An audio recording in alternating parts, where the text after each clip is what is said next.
اللہ لا الہ الا ہو، اللہ لا الہ الا ہو۔ اللہ کون ہے؟ لا الہ الا ہو، نہیں ہے کوئی معبود مگر سوائے اللہ۔ تو لہذا یہاں صفات سلبیہ ذکر کی جا رہی ہے لفظ لا کے ساتھ۔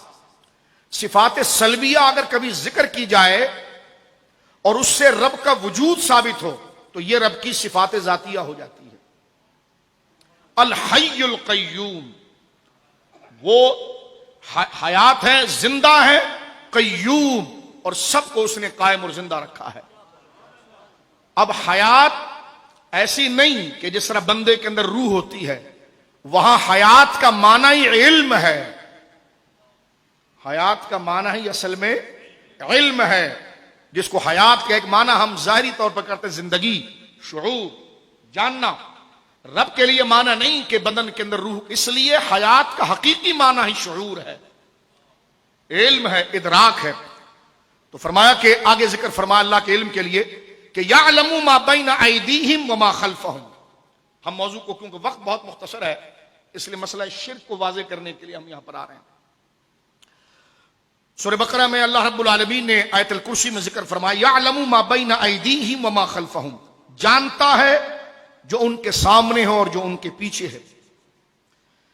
فرمایا یعلم ما بین ایدیہم وما خلفہم ولا یحیطون بشیء من علمہ، جانتا ہے ان کے سامنے اور ان کے پیچھے اور احاطہ نہیں کر سکتے اس کی معلومات میں سے کسی چیز کا کوئی بھی، الا بما شاء، مگر وہ جس کو اپنے کرم سے خود بتا دے۔ یہ ہے پورا عقیدہ توحید۔ خود سے کوئی کچھ نہیں جان سکتا، لیکن الا بما شاء، شاء ان اللہ علی کل شیء قدیر، شاء یشاء، چاہنا، اور یہ استثناء ہے، استثناء منقطع۔ فرمایا کہ جو اس کا علم ہے اس نے ہر چیز کو گھیرا ہوا ہے، اور کسی میں یہ قدرت و طاقت و صلاحیت اور استعداد نہیں ہے کہ وہ اپنے فکر و اجتہاد و غور و تدبر سے اس کے علم ازلی کا ایک حصہ بھی پا سکے۔ فرمایا ولا یحیطون بشیء من علمہ، کوئی چیز اس کے علم کا احاطہ نہیں کر سکتی، ایک ذرہ نہیں پا سکتی۔ میں نے کہا آگے بھی پڑھیے الا بما شاء، مگر جتنا وہ چاہے، اپنے بندوں کے لیے جتنا وہ چاہے۔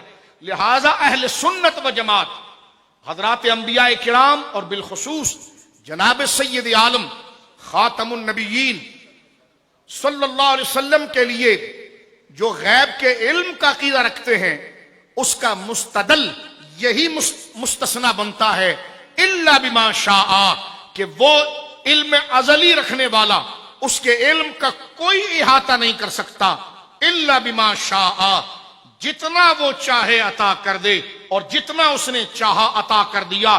لیکن جتنا اس نے چاہا عطا کر دیا، جو اس نے عطا کیا وہ اس کے لیے تھوڑا تھا، چاہنا تھا، لیکن جو عطا کر دیا ہماری عقل اس کا احاطہ نہیں کر سکتی کہ اس نے کتنے علوم عطا فرما دیے، کیونکہ یہ تو وہ کہہ رہا ہے نا الا بما شاء، کہ یہ دیکھیں واضح طور پر ہم روزانہ پڑھتے ہیں۔ لہذا ہمارے دوست جلد بازی کرتے ہیں، کوئی شفاعت نہیں کر سکتا جی۔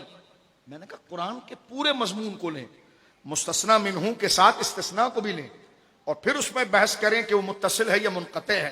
اب آپ دیکھیں کوئی سفارش نہیں کرتا اللہ کی بارگاہ میں۔ میں نے کہا کہاں سے نکالا؟ کہنے کا آیت الکرسی سے۔ میں نے کہا پڑھیے، کہتے من ذا الذی یشفع عندہ، کون ہے جو اس کی بارگاہ میں شفاعت کرے؟ میں نے کہا آگے پڑھے نا الا باذنہ، مگر وہ جسے اجازت دے دے۔